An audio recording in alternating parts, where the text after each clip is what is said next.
inauguración do gran espectáculo multimedia co gran artista galego Rodolfo Magüiber, o único artista multimedia con diérese. A presentación do espectáculo Constatis Maledictis comeza o seguinte.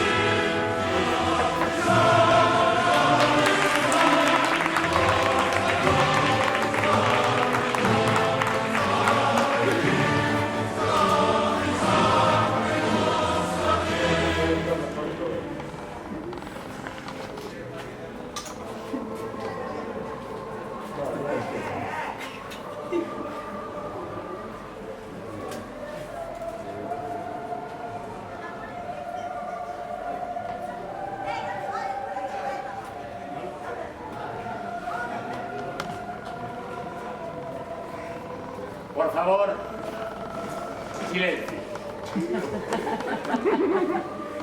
Preséntoles ao profesor de Ingeniería Genética do MIT ou MIT de Massachusetts, Rodolfo Magüiber.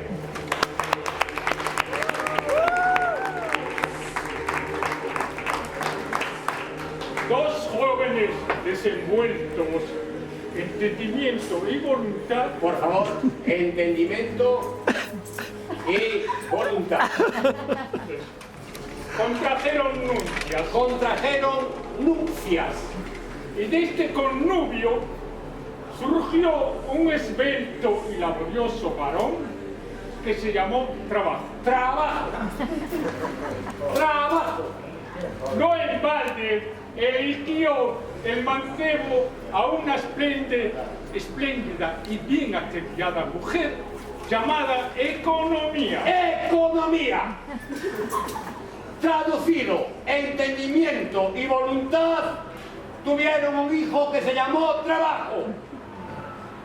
Este Trabajo eligió a una espléndida y bien ataviada mujer llamada Economía, hostia. Que vivía en una aldehuela muy próxima con sus austeros padres. Orden y previsión. Traducido, orden y previsión eran los pais de Economía, hostia. Y sin más preámbulos. Sin más preámbulos quiere decir sin más preámbulos. Resolvieron casarse. Y tuvieron un vástago nombrado Ahorro. Ahorro. ¿Vais pillando o...? Ahorro, por resumir. Creció el neófito y no titubeó en enlazarse con Constancia. Traducido, Ahorro se enlazó con Constancia. Bella hembra de ojos glaucos y bermejos labios. Bella hembra de ojos glaucos y bermejos labios. Hija legítima del honor y de la firmeza. Honor y firmeza. Y esclarecida nieta de carácter y rectitud. Y esclarecida nieta de carácter y de este maridaje vino un espabilado y gigantesco infante denominado Capital. Resumimos, entendimiento e vontade casaron. Tuvieron un fillo que se chamou Traballo. Traballo enrollouse con Economía, que a súa vez era filla de Orden e Previsión. Orden e Previsión casaron e tuveron un fillo que se chamou Aforro. E Aforro casou con Constancia, que era filla de honor e firmeza e neta de carácter e rectitud. E deste connubio nazou un fillo enorme e gigantesco, espabilado, que le chamou Capital. A partir daquela, o Capital dixo: eu non me caso con un indio, follo donde quero. E empezou a follar aquí e alá, e nas hipotecas. Non paraba de follar, porque o tipo dixo: non quero casarme, hostia. E follou por toda a vida. Palabras a subliñar. Aldehuela.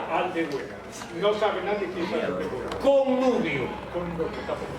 Primeras nupcias y sobre todo capital. Capital. Que montou nun taxi e foi a Gibraltar. Pero que fixo en Gibraltar? Reconquistalo. Porque estamos nun momento en que a situación inquire, pide, require que a madre patria recupere todo o que é seu. Pero como facemos para recuperar Gibraltar se os ingleses non se deixan? Pois temos que actuar pola forza, non pola forza, con pillería. Como facemos con pillería? De unha forma moi sinxela. Vamos explicar claramente. Que lle costa a cada turista español pero patriota ir todos os putos días a Gibraltar e pola noite, sin que se enteren indios, ir traendo nunha bolsiña de Alcampo? Tomade exemplos, unhas bolsiñas de Alcampo, e ir metendo nesas bolsiñas pouco a pouco detritus de Gibraltar. E pouco a pouco traer terra, rochas para España. Cuando teñamos xa prácticamente todo Gibraltar aquí, que facemos? Nunha operación militar, pero con disfraz civil, coordinado todo por un superministro suprapartidario, superdemocrático, pero gran amante da patria. Imos unha noite e sin que os ingleses se enteren, traemos todo para Gibraltar. Poñemos Gibraltar do lado daqui. O bonito sería que os ingleses non se deran conta que a mañá, cuando quixesen despertar, estarían todos nadando e en Gibraltar non quedaba nada, solo monos, hostia. E a pregunta é: que facemos cos monos? Moi fácil, eu teño todo previsto. Un documental que acompañara o documental de como recuperamos Gibraltar. Ahora, vos estaredes pensando, este tipo pone todo moi fácil. Todo estudiado, pero esta xente igual está pensando que esa situación é moi fácil de facer. Non é fácil, pero hai que actuar con pillería. Non podemos deixar que os árboles nos impidan ver o bosque. You can see the wood for the trees en inglés. E a galega diría: non hai que arredrarse, me cago en tal. E que facemos con todo o que vamos traendo de Gibraltar? Pois previamente temos preparado aquí un equipo de arquitectos, diseñadores, ingenieros que teñen unha maqueta e vamos montando por detritos que vamos traendo pouco a pouco o Gibraltar do lado daqui. De tal forma que, cando teñamos xa todo Gibraltar, caquela maqueta que nós temos prevista, temos Gibraltar daqui. E, cando pola mañá nos outros desperten, por monos nadando, que nos recuperamos o documental, ya lo tenemos. Este plan eu propuse ao Estado español. E díxenlle, e o mismo podemos facer con Ceuta e Melilla. Pero cando dixemos Ceuta e Melilla, dixeron: hostia, non. Gibraltar sí, pero Ceuta e Melilla non. E podeis un meu plan. É a mesma historia. Sí, de verdad. É a mesma historia. É a mesma historia que tiñamos que aplicar, porque hai que copiar do pasado. Por exemplo, eu fui un cabo primeiro na batalla de Covadonga. Que? Tu conoces, non? Naquela batalla de Covadonga eu aprendi moitas cousas, basicamente a pillería. A pillería, que pillería? De como pode ganar unha batalla sin ter o exército suficiente. Por que? Fixen como Pelayo. Pelayo, o da batalla de Covadonga.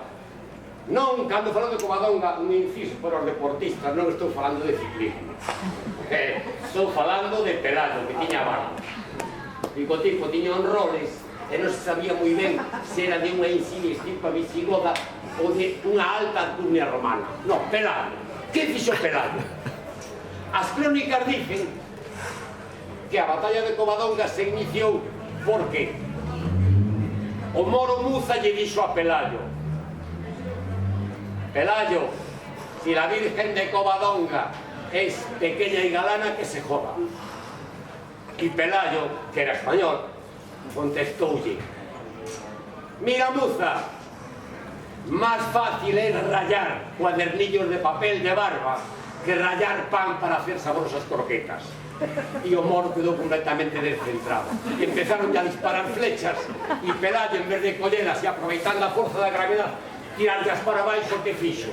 Cullas apesadas. E entón, cando tú xa un montón delas, achegou os moros de arriba: aquí están! E mandoulle a uns colegas: asad un oso. Asaron o oso, os moros miraban e dicían: hostia, cas presas, cas flechas, pase, por favor. E por encima comendo un oso. Os moros descentraronse todos e dixeron: vámonos, carallo, que este Pelayo é o carallo. Por que dixo ese dito, Pelayo é o carallo? Porque entre as tropas moras había un galego traidor. E foi o que permitiu que Pelayo fixera o que fixo. A partir daquel momento, Pelayo se convertiu nun héroe.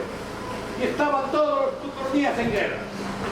Dicían: Pelayo, que vai haber unha guerra, ven, hostia. E Pelayo iba. E cando a mí estaba no medio da batalla, chegaba Pelayo e suspendía as hostilidades. Que chega Pelayo. E todo o mundo dicíalle: vouche tirar unha flecha, a ver como acolles, Pelayo.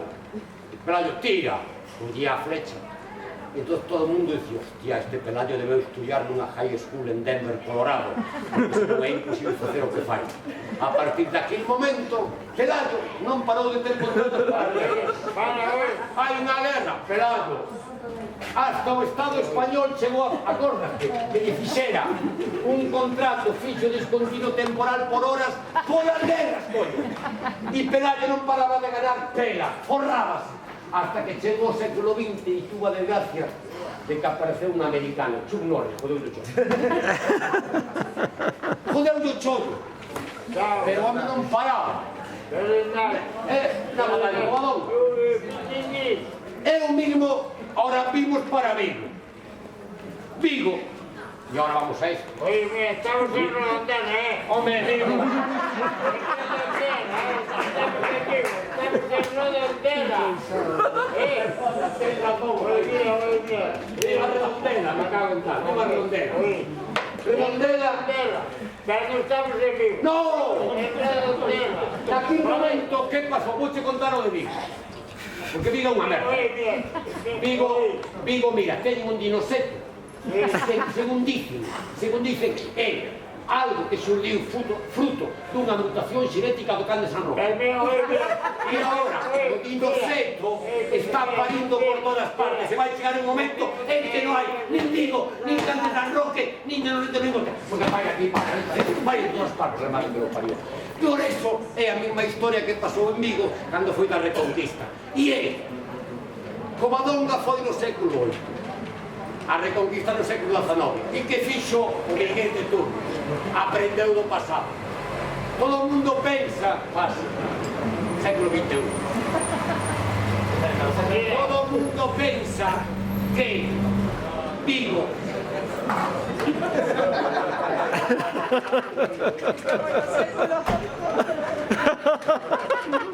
no, descarguen. Estamos falando de Vigo. Pero porque digamos con máis calma, non era, Pero había unha infección de dinosaurios. Voy a contar ahora, vou me concentrar de novo. A reconquista de Vigo. Vamos. Como foi a reconquista de Vigo? Tardades unha mentira.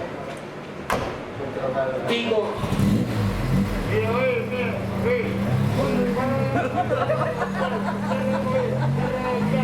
Hai que redondela.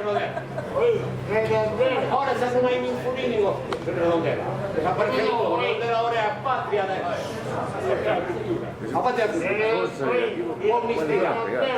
Sí. A ver, de redondela. De Vigo está lá. A ver. Venga, como paisano, sí señor, deixa o paisano. Deixa aí, hombre. Forma parte de la... Vou contar como se reconquistou Vigo copiando de Covadonga con pillería. Todo o mundo pensa que Cachamuiña era un animal e que o francés, cando viron, dixe no, pero non foi así. A historia foi basicamente unha historia de pillería. Que fixo Cachamuiña? Os franceses están dentro, a porta da Gamboa, eu estou fora. Mandou, Vigo é unha cidade mariñeira, igual que Redondela. Mandou a 4 mariñeiros a que foran pescar nécoras. Colleron capachos e capachos de nécoras. Cando chegou o mariñeiro, Cachamuiña colleu as nécoras e cunha bolsa mandou dentro das murallas a Vigo. Dentro estaban os franceses, cunha nota que poñía ladillas de Cachamuiña. Cando os franceses viron aquela nota dixeron, hostia, si Cachamuiña ten estas ladillas, como terá o resto do corpo? Se abriu unha muralla. Isto é, en síntese, a conquista de Vigo. A que ven todo isto? A exposición que temos hoxe aquí. Isto é unha tontería. Nunca mellor dito. E que nace a raíz de Santiago Matamoros. Unha vez eu estaba en Santiago e que son moi amigos da imaxinería, fun a unha tienda a comprar esta imaxe que teñen aquí arriba, que afortunadamente hoxe en día está suxeita a espada de Matamoros por un matarracos. Preguntei a señora, canto costa isto? X. Pareceme barata, por lo que significa.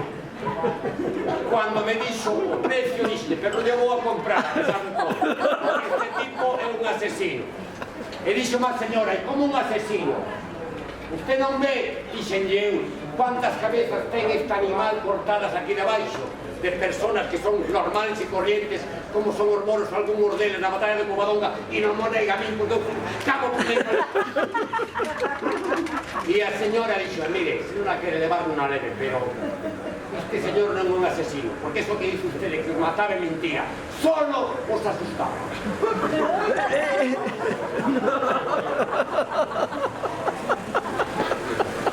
Por eso, pasamos ahora inmediatamente a que ustedes ya lleguen aquí, explicaré esta instalación que está aquí, la famosa galería mínima expresión de Redondela. Ven ustedes aquí unha cousa, aquí outra cousa e aquí outra cousa. Todas xuntas chámanse confutatis maleficis. E aquí acabou o espectáculo. Moitas gracias.